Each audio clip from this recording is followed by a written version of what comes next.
Welcome back. You're still watching The Globe. Now, as we wrap up the 16 days of activism against gender-based violence campaign, rights group Plan International calls for an end to violence against women and girls globally. Plan International focuses on the need for freedom online for women and young girls. According to the group, every day girls are bombarded with online with lies, abuse and stereotypes about their bodies, how they are and how they should behave. As we observe Human Rights Day today, Plan International says that girls have a right to be safe online and to speak up without fear. To help us unpack this, we're now joined via Zoom by Angela Murithi, who's Plan International's Director for Southern Africa. Thank you very much indeed for joining us and welcome to the program.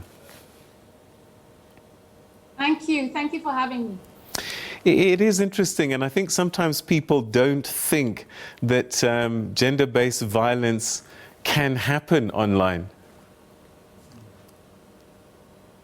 Absolutely. To be honest, since COVID-19, we have seen more and more that the violence that was happening in real life, so to speak, has now moved online because COVID forced the world to move online. So therefore, the violence too has moved online. Girls around the world are physically threatened, they're racially abused, they're sexually harassed, they're body shamed. And it gets worse when they raise their voices online and share their opinions. So, online violence is serious, it causes real harm, and it's silencing girls and young women's voices. And in this global pandemic, when all our lives are moving online, the girls are more at risk than ever. And that was my next question. Is it disproportionately higher abuse for women and girls? Yeah, absolutely. In the same way that in real life, so to speak, women and girls are more vulnerable to gender-based violence, it is the same thing online. Women and girls are more vulnerable online. Every year, for instance, Plan International does a study on the state of the world's girls. And in the last few years, we have been looking at girls and young women's experiences online. And we have interviewed this year about 26,000 girls and young women, and 9 out of 10 have been harmed by false information and lies online. And there's a whole raft of other data that is showing us of girls and young women's negative experiences online, experiences that are harming their self-esteem, that are silencing their voices. And sometimes there is even the fear that this online violence can move offline into real life. Yeah. When girls lose their self-esteem, they have a propensity to self-harm. They can be groomed online to engage in very dangerous practices. False information, for instance, around COVID-19 can cause girls not to take the correct protective measures in the middle of a pandemic. So yes, girls and young women are more vulnerable online. In the physical world, gender-based violence, sadly, is predominantly perpetrated by men most of the time. Is it the same online as well? Yes, we are finding that. We are finding that in online, it is more often men engaging in violence against women online. However, it isn't, while the percentages are higher for men, we do find young women as well engaging in violence against other young women. This has been seen to be happening, although the percentages are not so high. So yes, young women can engage in violence against other young women as well online. Tell us about some of the violent acts. You talked about spreading lies. Why do people do this? I mean, to what end? Typically, how does that scenario play out? That I wake up one day and then I just don't like Ms. Muriithi and I just write stuff about her. Yeah, we've seen this time and time again because social media, for instance, allows us to have a certain amount of distance between us and the person we are engaging with.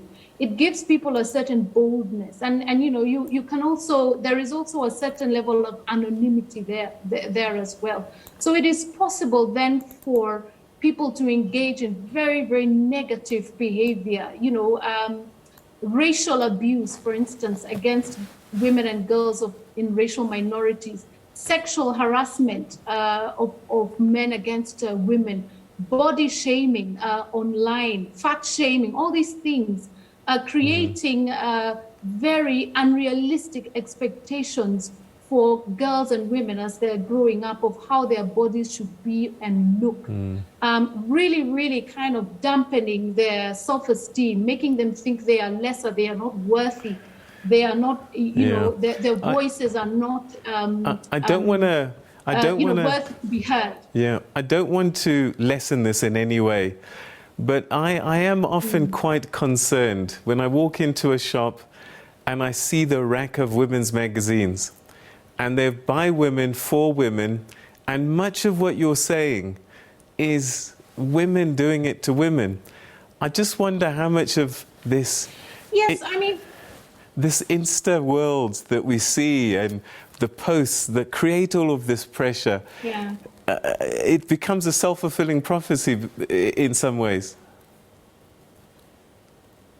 Yeah, I mean, you know, women and girls can support the patriarchy that oppresses women. We can also be part of the same structure. Actually, patriarchy is made up of is a system that is supported by both men and women. It's only that the men benefit more from the patriarchy than women. But men and women do support it, and that's why we have young women bullying other young women online, or women engaging in violent acts against women. In, you know, female genital mutilation, for instance, is more done by women on women. So it is possible. It is only that the men tend to be the bigger beneficiaries of the patriarchal. Yeah, how do we protect then our girls and our women? What must we do? Yeah, so, you know, a whole lot of awareness raising, education about safety online. First of all, actually, to be honest, it's about allowing many women and girls, particularly in East and Southern Africa, to access the internet in the first place. Many girls do not have access to the internet, and whereas they do need it, especially now when the whole world has gone online.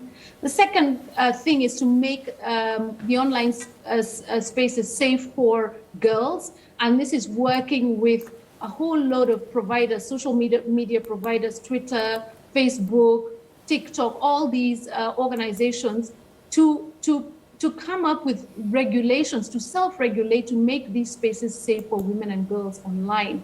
And I think there have been many petitions to this effect. The third thing is a lot of awareness raising and education amongst the girls. You know, what should they do when they are online to protect themselves? This is really, really, really key. And, you know, and this includes also informing and educating girls about where to find the truth about things, which are the sites that they can go to, where they will have their questions truthfully answered. You know, getting them information about fact-checking sites, for instance, where they can check for themselves and ascertain the truth for themselves. So these are some of the ways in which we can protect girls online.